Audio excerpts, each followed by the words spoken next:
Probiotik. Probiotik merupakan suplemen yang mengandung sel-sel mikroorganisme hidup yang menguntungkan bagi organisme inang yang mengkonsumsinya.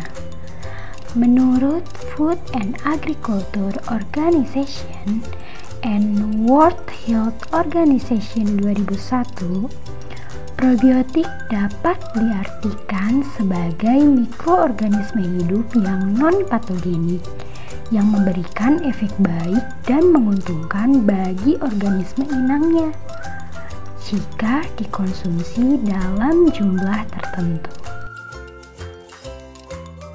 Menurut NIAC 2010, pengaplikasian probiotik juga dapat menjadi alternatif pengendalian untuk mengatasi serangan penyakit karena bakteri probiotik dapat meningkatkan respon imun. Menurut Feshur 2000, memodifikasi komunitas mikroba, memperbaiki nilai nutrisi, memperbaiki respon inang terhadap penyakit, serta memperbaiki kualitas lingkungan.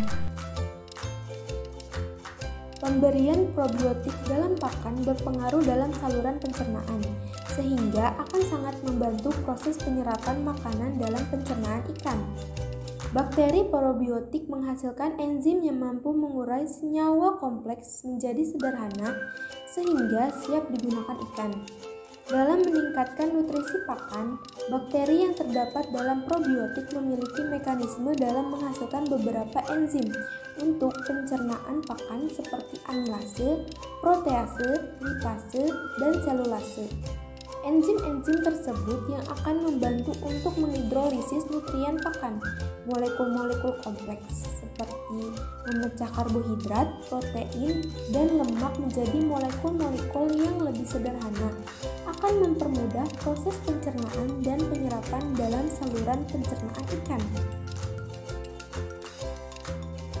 Aplikasi probiotik melalui media pemeliharaan bertujuan memperbaiki kualitas air melalui proses biodegradasi, menjaga keseimbangan mikroba, dan mengendalikan bakteri patogen. Beberapa peneliti membuktikan bahwa penggunaan probiotik berpengaruh terhadap pertumbuhan dan sintasan ikan nila. Menurut hasil penelitian Arista 2013 menunjukkan bahwa penambahan probiotik yang mengandung Bacillus sp, Lactobacillus sp, dan Pseudomonas sp dengan konsentrasi 0,125 ml per liter pada media pemeliharaan menghasilkan tingkat sintasan tertinggi yaitu 70,83% dan laju pertumbuhan tertinggi yaitu 1,33% pada benih ikan nila merah Oreochromis sp. Bakteri probiotik mampu memberikan kinerja positif dalam menghasilkan enzim-enzim yang berfungsi sebagai pemecah nutrien, sehingga mengoptimalkan penyerapan nutrien pakan pada saluran pencernaannya. Dosis probiotik yang diberikan diduga juga berpengaruh terhadap nilai efisiensi pakannya, karena kurang efektifnya mekanisme bakteri probiotik menghasilkan enzim pencernaan pada saluran pencernaan ikan menjadi penyebab rendahnya efisiensi pakan karena akan mempengaruhi tingkat penyerapan nutrien pakan oleh ikan. Dalam usaha budidaya, peningkatan produksi dapat dicapai dengan cara mengoptimalisasikan kondisi lingkungan, mendapatkan pada tebar yang tepat, memperbaiki kualitas benih, dan pemberian pakan yang berkualitas baik. Pada budidaya ikan secara intensif, pakan merupakan komponen biaya produksi yang paling tinggi, dengan mencapai 60% hingga 70% dari biaya operasional. Salah satu alternatif untuk menekan pembelian pakan ialah penggunaan probiotik ke dalam pakan ikan budidaya. Penggunaan probiotik di dalam bidang budidaya bertujuan untuk menjaga keseimbangan mikroba dan pengendalian patogen dalam saluran pencernaan, air, serta lingkungan perairan melalui proses biodegradasi. Nah, ada 3 model kerja probiotik, yaitu menekan populasi mikroba melalui kompetisi dengan memproduksi senyawa-senyawa antimikroba atau melalui kompetisi nutrisi dan tempat pelekatan di dinding intestinum. Lalu, merubah metabolisme mikrobial dengan meningkatkan atau menurunkan aktivitas enzim. Dan yang terakhir yaitu menstimulasi imunitas melalui peningkatan kadar antibodi atau aktivitas makrofag. Nah, untuk meningkatkan kualitas pakan, pemanfaatan mikroba dikenal sebagai metode GRAS.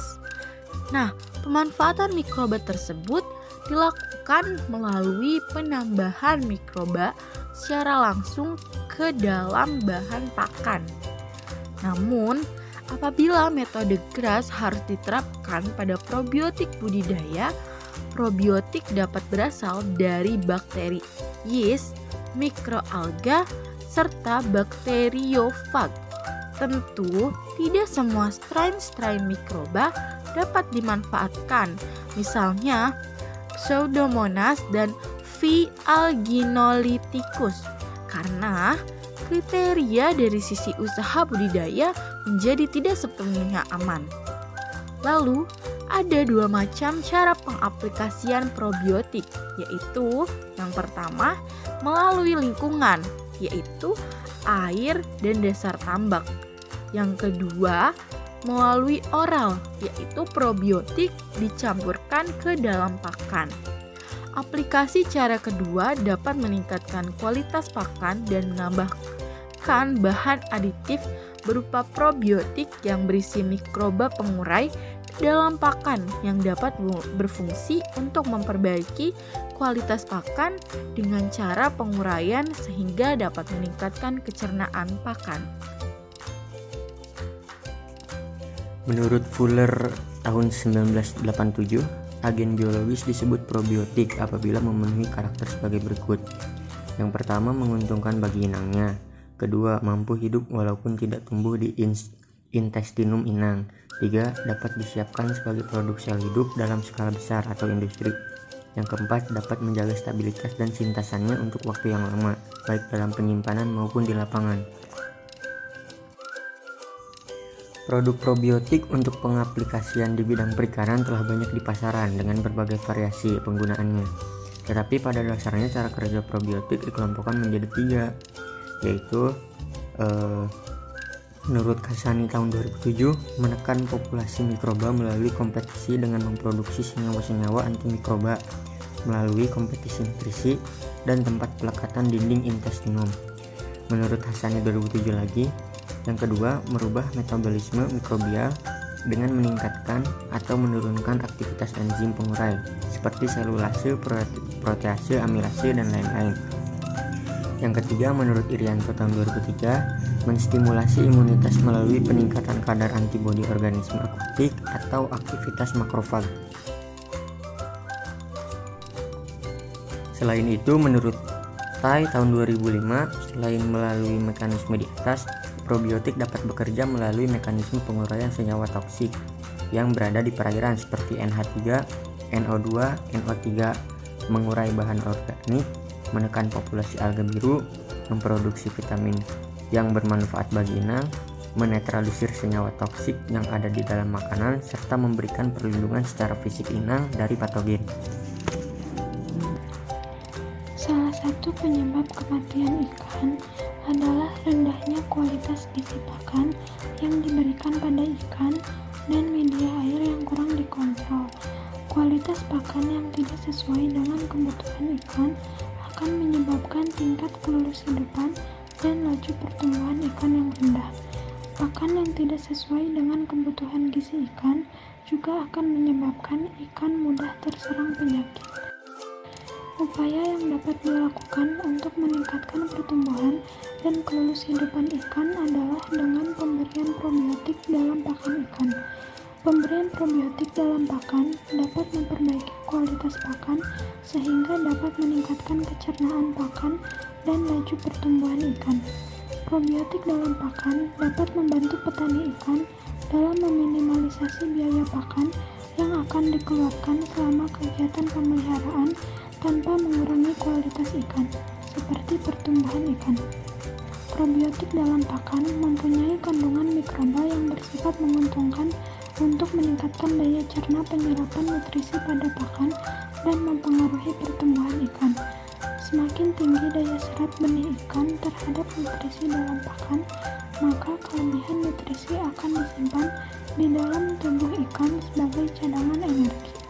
Nantinya, cadangan energi yang tersimpan akan dimanfaatkan untuk pertumbuhan berat ikan. Warahmatullahi wabarakatuh. Pada video kali ini saya akan memberikan tutorial cara pembibisan pakan menggunakan cairan molase dan juga cairan M4. Sebelum masuk ke pembahasan video, buat teman-teman yang belum tahu apa fungsi pembibisan pakan ini, yang pertama, pakan lebih mudah dicerna oleh ikan, mempercepat pertumbuhan ikan, dan menekan angka kematian. Yang paling penting dari pembibisan pakan ini secara tidak langsung akan menjaga kualitas air kolam tetap baik. Kita lanjut ke pembahasan video. Di sini sudah saya siapkan 1 botol molase dan 1 botol cairan M4. Kenapa kita gunakan cairan M4? Karena cairan M4 ini mampu memaksimalkan proses pencernaan pada ikan. Sedangkan untuk molase berfungsi untuk mempercepat pertumbuhan ikan. Pertama, kita siapkan 200 ml air. 1 kg pakan. Ukuran pakan tergantung dari ikan yang kita miliki. 1 botol cairan molase dan 1 botol cairan M4. Di sini kita tidak akan menggunakan semua cairan ini, tetapi hanya akan menggunakan 10 ml sampai 20 ml.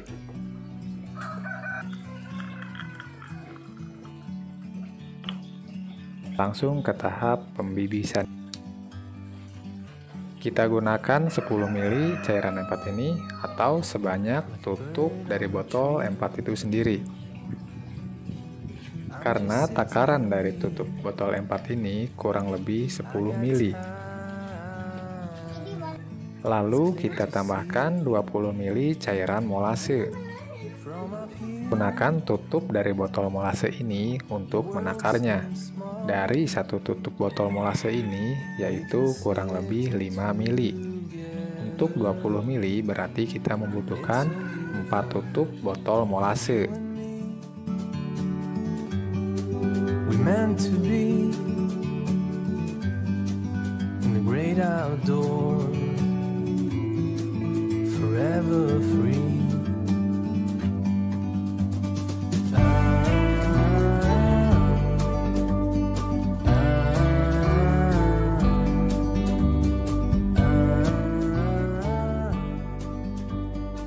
Setelah tercampur seperti ini, kita aduk cairan M4 dan cairan molase ini sampai benar-benar larut di dalam air 200 ml ini.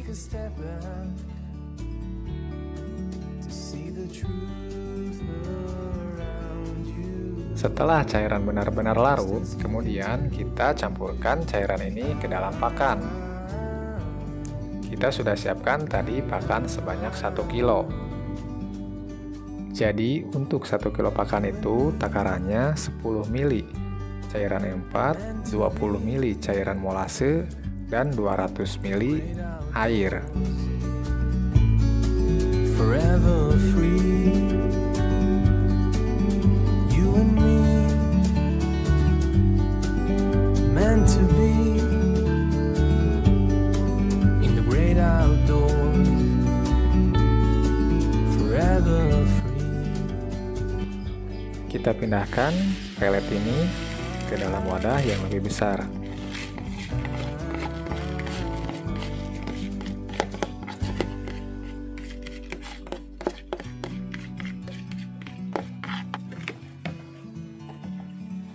Kita habiskan cairan yang 200 ml ini. Kita aduk sampai cairan benar-benar merata.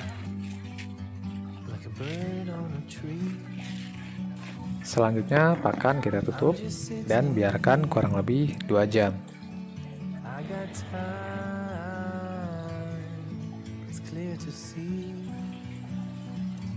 Setelah kita tunggu 2 jam, maka pakan siap kita berikan kepada ikan-ikan kita.